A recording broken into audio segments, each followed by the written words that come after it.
علماء کا ساتھ دو، علماء کا ساتھ دو۔ بسم اللہ الرحمن الرحیم۔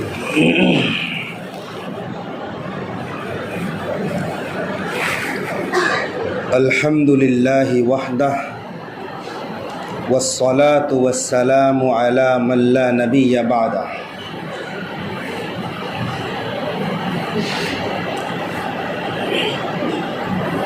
اما بعد فاعوذ باللہ من الشیطان الرجیم، بسم اللہ الرحمن الرحیم۔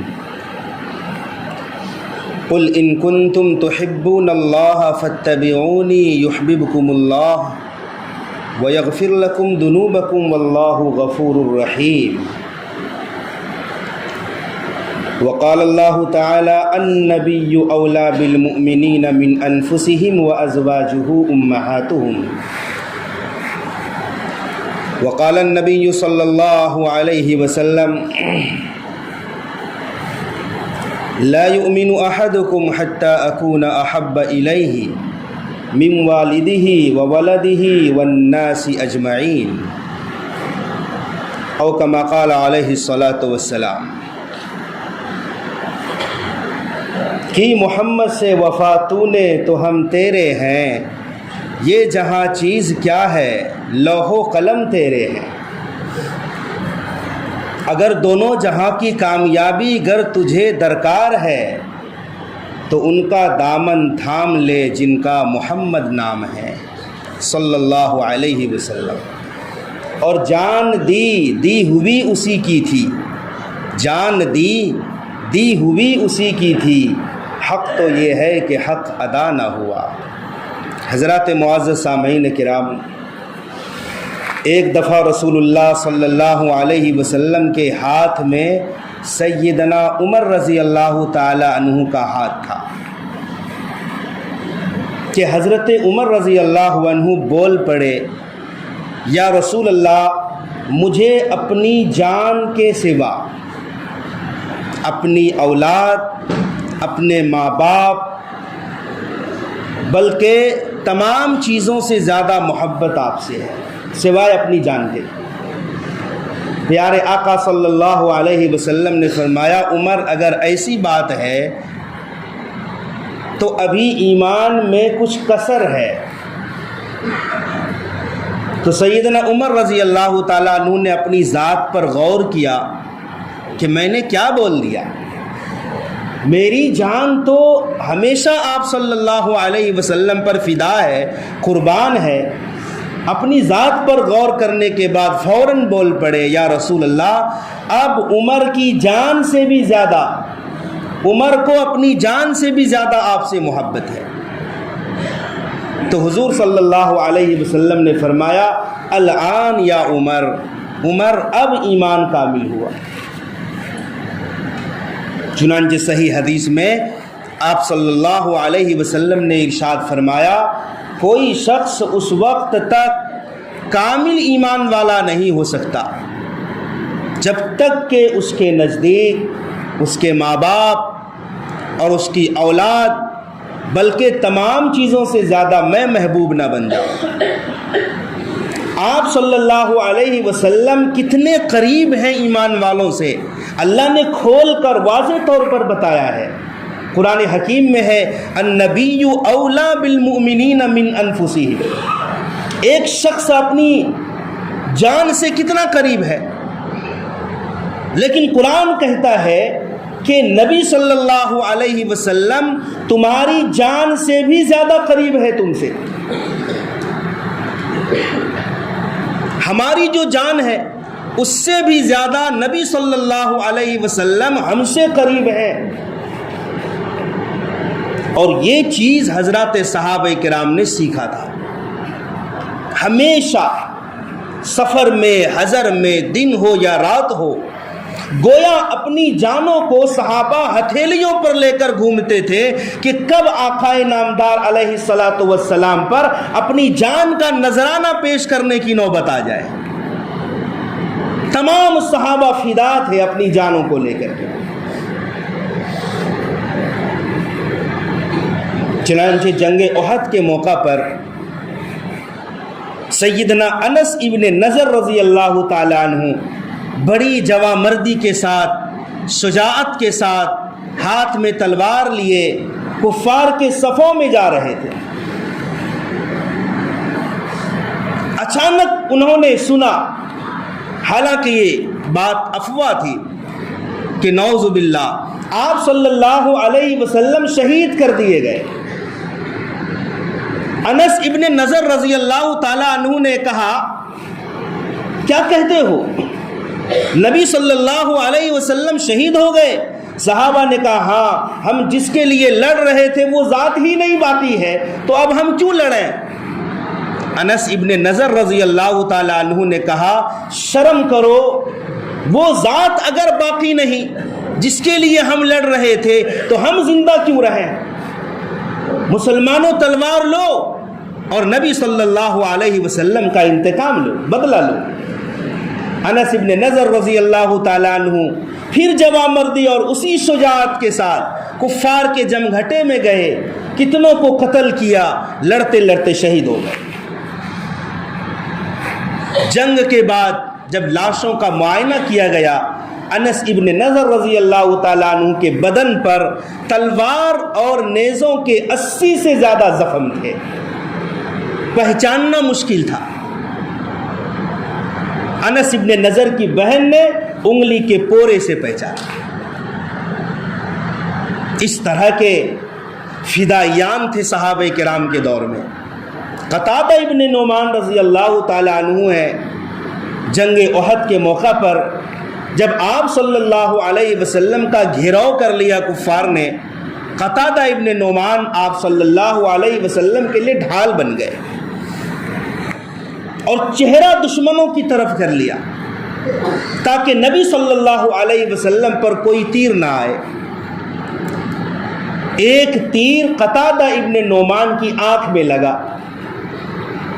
آنکھ کا ڈھیلا باہر نکل گیا۔ قتادہ ابن نعمان نے ہاتھ میں لیا، پیارے آقا صلی اللہ علیہ وسلم کی خدمت میں پہنچے، آپ صلی اللہ علیہ وسلم آپ دیدہ ہو گئے۔ کہا قتادہ اگر صبر کرو، اس آنکھ سے اچھی آنکھ تمہیں جنت میں ملے گی، اور اگر تم کہو تو میں درست کر دوں۔ قتادہ ابن نعمان رضی اللہ تعالیٰ عنہ نے کہا یا رسول اللہ، میری نئی شادی ہوئی ہے، اگر میں اس حالت میں گھر پہنچا تو میری بیوی ناراض ہو جائے گی، اور مجھے اپنی بیوی سے بہت محبت ہے۔ یا رسول اللہ اگر صحیح ہو سکتی ہو یہ آنکھ تو ضرور کر دیجئے۔ آقا کریم علیہ الصلوۃ والسلام کی ذات پر قربان جاؤ، نبی نے اپنے مبارک ہاتھ سے آنکھ کا ڈھیلا لیا جو لٹک گئی تھی باہر، اور آنکھ کو اس کی جگہ پر رکھ دیا اور دعا فرمائی، اے اللہ قتادہ کی اس آنکھ کو اس آنکھ سے زیادہ خوبصورت بنا دے۔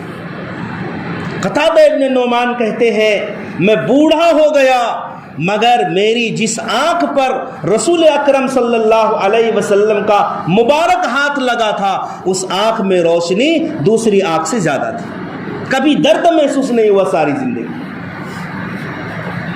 میرے بھائیو، دوستو، بزرگوں، جنگ احد میں رسول اللہ صلی اللہ علیہ وسلم پر کافروں نے اس طرح گھیراؤ کیا تھا، صرف 9 صحابہ رہ گئے تھے جو نبی کے محافظین تھے، 7 انصاری، 2 مہاجرین میں سے حضرت طلحہ اور حضرت سعد بن ابی وقاص رضی اللہ عنہ۔ جب دیکھا کہ دشمنوں نے حملہ شروع کر دیا، پیارے آقا صلی اللہ علیہ وسلم نے فرمایا کون بہادر ہے جو دشمن کو میرے سے دفع کرے اور میری حفاظت کرے؟ چنانچہ ایک انصاری آگے بڑھے، وہ شہید ہو گئے، پھر دوسرے بڑھے، وہ بھی شہید ہو گئے، 7 کے 7 انصاری صحابہ شہید ہو گئے۔ اب 2 بچ گئے قریشی مہاجرین، پیارے آقا صلی اللہ علیہ وسلم کے لیے اس طرح ڈھال بن گئے کہ سعد بن ابی وقاص رضی اللہ تعالی عنہ کو اللہ کے نبی نے اپنے ترکش سے تمام تیر نکال کر دیے۔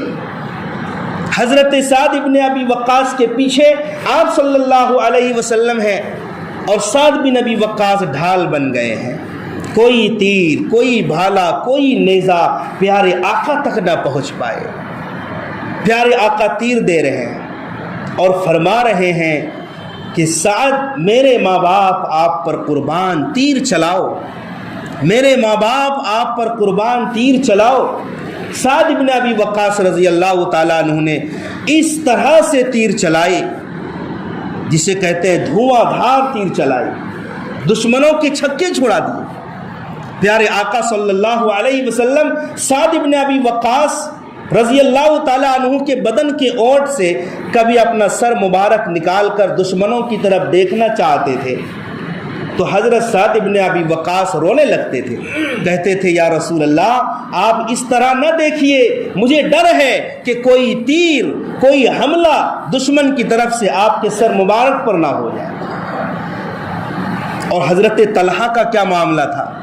حضرت طلحہ نے عین جنگ احد کے موقع پر، عین اس موقع پر جب دشمنوں نے حملہ شروع کر دیا، نبی کی صلی اللہ علیہ وسلم کی جان کا بھی خدشہ تھا، ادب کے اس معیار کو چھو لیا۔ حضرت طلحہ نے کہا میری ہمت نہیں ہوتی کہ میں دشمن کی طرف اپنا رخ کروں اور میری پیٹھ رسول پاک صلی اللہ علیہ وسلم کی طرف ہو جائے، میں یہ بے ادبی برداشت نہیں کر سکتا۔ چنانچہ اللہ کے نبی کی طرف اپنا چہرہ کیا اور پیٹھ دشمنوں کی طرف کر دیا۔ سارے نیزے، سارے تیر اور جتنے بھالے تھے سب کے وار کو حضرت طلحہ نے اپنی کمر اور اپنی پیٹھ پر برداشت کیا۔ میرے بھائیو، دوستو، بزرگوں، کس طرح سے صحابہ فدا تھے اپنی جانوں کا نذرانہ پیش کرنے کے لیے، اور ہر صحابی خوش قسمتی سمجھتے تھے کہ نبی کی حفاظت میں، اللہ کے دین کی حفاظت میں میری جان اور میری روح قبول ہو جائے۔ ہر صحابہ کی یہ تمنا تھی۔ ادب کی بات آئی تو حضرت ابو دجانہ رضی اللہ تعالیٰ عنہ، جنگ احد کے موقع پر آپ صلی اللہ علیہ وسلم نے ابو دجانہ کو اپنی تلوار دی تھی، تو حضرت ابو دجانہ رضی اللہ تعالیٰ عنہ نبی کی تلوار لے کر دشمنوں کے جمگھٹے میں گھسے، بہت وار کیے۔ بالآخر ابو سفیان کی بیوی ہندہ، جنہوں نے آپ صلی اللہ علیہ وسلم کے چچا حضرت حمزہ کا کلیجہ چبائی، ہندہ مل گئی۔ ابو دجانہ نے تلوار اٹھا بھی لیا، یکایک رک گئے کہ نبی کی تلوار ہے اور ایک عورت پر چل جائے، یہ نبی کی تلوار کی توہین ہو جائے۔ نبی کی تلوار کسی عورت پر نہیں چل سکتی ہے۔ عین اس موقع پر کہ ہندہ کو قتل کرنا واجب تھا، اللہ کے نبی کا بڑا دل دکھایا تھا، مگر یہ ادب دیکھو کہ نبی کی تلوار ایک عورت پر چلے، صحابی نے برداشت نہیں کیا، عین جنگ کے موقع پر۔ میرے بھائیو، دوستو، بزرگوں، کلمے کی خاطر، دین کی خاطر اپنی جان کا نذرانہ پیش کر دینا، یہ سمجھو کہ صحابہ کرام کا ہی حصہ تھا۔ مکۃ المکرمہ ہے، حضرت سمیہ رضی اللہ تعالیٰ عنہ اسلام میں سب سے پہلا خون حضرت سمیہ کا بہا ہے، سب سے پہلی شہیدہ ہے۔ یہ باندی تھی، اسلام قبول کی، چنانچہ عجیب معاملہ تھا۔ سمیہ، ان کے شوہر حضرت یاسر اور ان کے بیٹے حضرت عمار رضی اللہ تعالیٰ، دشمنوں کو اتنی بھی شرم نہیں آتی تھی، تینوں کو اکٹھے سزا دیتے تھے، باپ، بیٹا اور بیوی، تینوں کو اکٹھے سزا دیتے تھے۔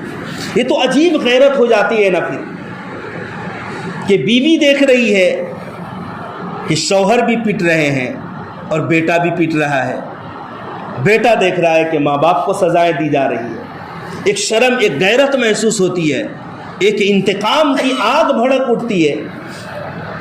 تو حضرت سمیہ رضی اللہ تعالی عنہا کو جب دشمن سزا دیتے، اللہ کے نبی کا گزر ہوتا کبھی چونکہ اللہ کے نبی کی بجریٹی نہیں تھی، کوئی طاقت نہیں تھی اس وقت، تو صرف اتنا کہہ دیتے اے آل یاسر صبر کرو، تمہارے صبر کا بدلہ جنت ہے۔ ایک دفعہ ابو جہل گزرا، دیکھا کہ سمیہ ہے، کلمہ پڑھ رہی ہے، کہا سمیہ، اچھا یہ بوڑھی تھی، حضرت سمیہ اللہ کے نبی صلی اللہ علیہ وسلم سے 20 برس ان کی عمر زیادہ تھی، اللہ کے نبی 20 برس چھوٹے تھے، تو ایک طرح کی بوڑھی تھی یہ۔ ابو جہل نے کہا سمیہ محمد کا کلمہ چھوڑ دے، کہا یہ نہیں ہو سکتا، کہا میں تجھے قتل کر دوں گا، کہا تو کچھ بھی کر لے، میں محمد کا کلمہ نہیں چھوڑ سکتا، نہیں چھوڑ سکتی۔ تو ابو جہل کے ہاتھ میں جو نیزہ تھا، ایسا شدید وار کیا، ایسا شدید ضرب لگایا کہ ناف کے نیچے وہ ضرب لگی۔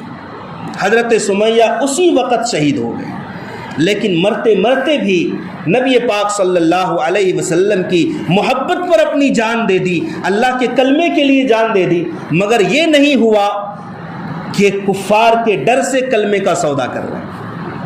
اسی طرح کا ایک واقعہ ابن عساکر نے اور علامہ ابن کثیر رحمۃ اللہ علیہ نے اپنی تفسیر میں لکھا ہے۔ حذیفہ ابن عبداللہ ابن حذافہ یہ بڑے جواں مرد تھے، بہادر تھے، اور نوجوانی کی عمر میں بڑی مہارت رکھتے تھے جنگی مارکے میں۔ چنانچہ سوء اتفاق رومیوں نے حضرت عبداللہ ابن حذافہ کو قید کر لیا، اپنے بادشاہ کے پاس لے گئے۔ بادشاہ نے بڑی تعریف سن رکھی تھی عبداللہ ابن حذافہ کی کہ جنگی مہارت ہے، نوجوان ہے، خوبصورت ہے، کسی طرح اگر یہ عیسائیت قبول کر لے تو ہم اس کو اپنی فوج کا کمانڈر بنا دیں گے۔ عبداللہ ابن حذافہ قیصر جو بادشاہ تھا اس زمانے میں روم کا، قیصر کے پاس ہے۔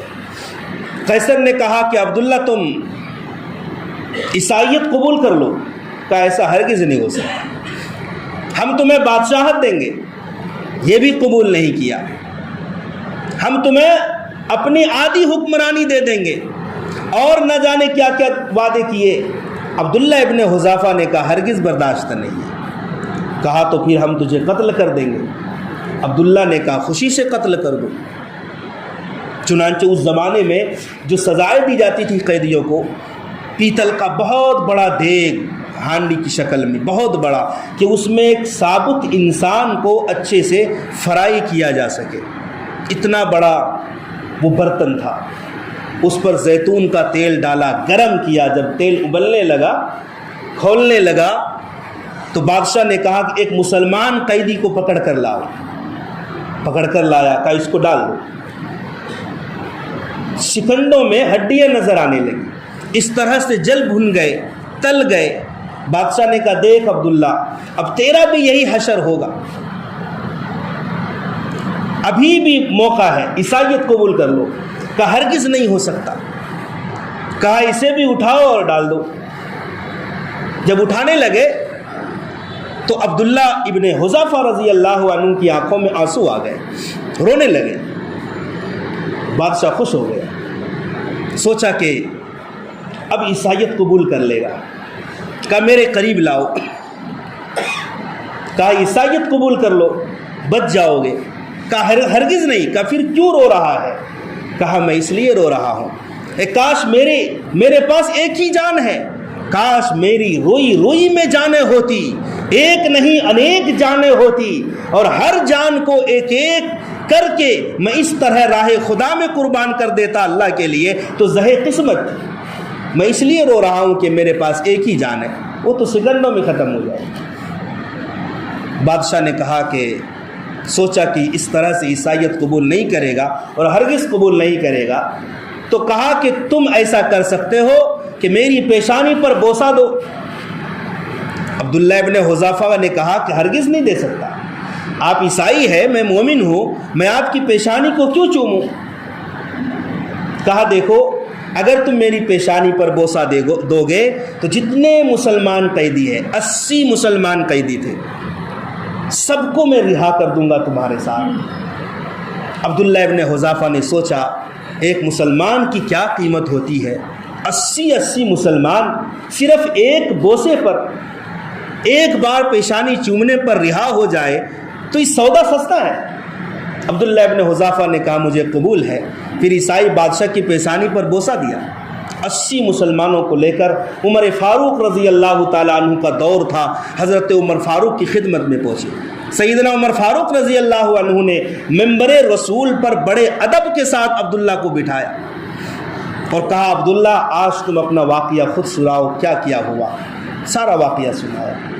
عمر فاروق رضی اللہ عنہ نے کہا یہاں جتنے مسلمان بیٹھے ہیں سب پر حق ہو گیا کہ عبداللہ کی پیشانی پر بوسہ دے، اور سب سے پہلے میں بوسہ دیتا ہوں. عمر فاروق رضی اللہ تعالیٰ عنہ نے عبداللہ کی پیشانی پر بوسہ دیا. پھر سارے مسلمانوں نے بوسہ دیا. دیکھا آپ نے کس طرح سے جان کو قربان کر دیا، نذرانہ پیش کر دیا، مگر کلمے کو، دین کو بیچا نہیں، سودا نہیں کیا. میرے بھائیو، دوستو، بزرگوں، ہم سب سوچیں کہ صحابہ کرام اس طرح کیوں کرتے تھے. صحابہ کرام کے نزدیک سب سے زیادہ محبوب ذات رسول پاک صلی اللہ علیہ وسلم کی تھی. لہٰذا آپ صلی اللہ علیہ وسلم کے سامنے صحابہ کرام اپنی جانوں کا نذرانہ لیے ہمیشہ تیار رہتے تھے. جب چاہیں جہاں چاہیں استعمال کر لیں. آج ہمیں اپنے محبوب صلی اللہ علیہ وسلم سے اتنی بھی محبت نہیں ہے کہ اذان کی آواز ہو اور ہم سن لیں اور ہم مسجد تک آ جائیں. یہ محبت ہے ہماری نبی سے. اذان سن کر بھی ہم مسجد نہیں آ سکتے اور ہم دعویٰ کرتے ہیں ہم عاشق رسول ہیں، ہم نبی صلی اللہ علیہ وسلم سے محبت کرتے ہیں. بھائی اگر محبت ہے تو محبت کو ظاہر کرنے کے لیے جو اعمال ہے اس اعمال کو انجام دینا پڑے گا. یہ جھوٹی محبت ہے. نبی سے محبت اپنی اولاد سے زیادہ، اپنے ماں باپ سے زیادہ ہونی چاہیے. تو اس کا مطلب یہ بھی ہے کہ ہم اپنی بیوی کو نمازی بنائیں، ہم اپنے بچوں کو نمازی بنائیں، اپنی بیٹیوں کو نمازی بنائیں. یہاں جتنے لوگ بیٹھے ہیں اکثروں کی میں بات کرتا ہوں، خود تو نماز پڑھ لیتے ہیں مگر اپنی اولاد میں نماز نہیں ہے. بیٹے نماز نہیں پڑھتے، بیوی نماز نہیں پڑھتی. حالانکہ قرآن کہتا ہے اے ایمان والو بچاؤ اپنے آپ کو اور اپنے گھر والوں کو جہنم کی آگ سے. خود بھی بچو اور خود بھی بچاؤ. کچھ لوگ ایسے ہیں ماشاءاللہ پورا گھرانہ نمازی ہے، باپ بھی نماز پڑھتا ہے، بیٹا بھی نماز پڑھتا ہے، گھر کے سارے لوگ نماز پڑھتے ہیں، خوشیوں کا ماحول ہے، جنت نما گھر ہے. لیکن اکثروں کی میں بات کرتا ہوں، اکثروں کی خود نمازی ہے مگر گھر میں ان کا معمول نہیں. ضرورت اس بات کی ہے کہ سب سے پہلے اپنے گھر میں نماز والی زندگی ہم بنائیں.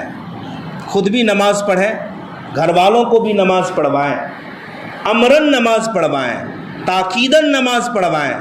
حضور پاک صلی اللہ علیہ وسلم کی حدیث ہے بچہ 7 سال کا ہو جائے تو نماز پڑھنے کا حکم دو، اور جب 10 سال کا ہو جائے اور نماز نہ پڑھے تو اسے مار کر نماز پڑھواؤ. مارو اسے تاکہ عادت لگے. میرے بھائی، دوستو، بزرگوں، ہمارے گھروں کا کیا حال ہے؟